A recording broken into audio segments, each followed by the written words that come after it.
காலையிலே கிச்சனுக்குள்ள நுழைஞ்சிட்டு வராத பணியாரக்கல்ல நான் வர வைப்பேன்னு சொல்லிட்டு, அதுவும் நான் அரைச்சு வச்ச பார்லி அரிசிங்க. அந்த பார்லி அரிசியில இட்லி தோசை மாவு அரைச்சு வச்சோம் இல்லையா, அதுல வந்து பாத்தீங்கன்னா ஒரு வழியா கம் அந்த இதை வந்து ட்ரை பண்ணி வர வச்சுட்டாங்க பணியாரத்தை.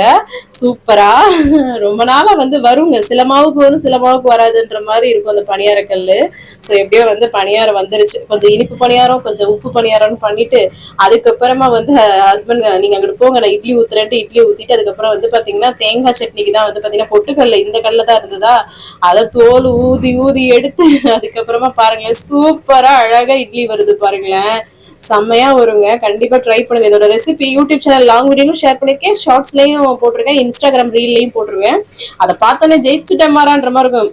ஏன்னா அந்த மாதிரி ரெசிபிஸ் எல்லாம் நமக்கு ஒரு யூனிக் இல்லையா, சூப்பரா வரும்போது சந்தோஷமா இருக்கும்.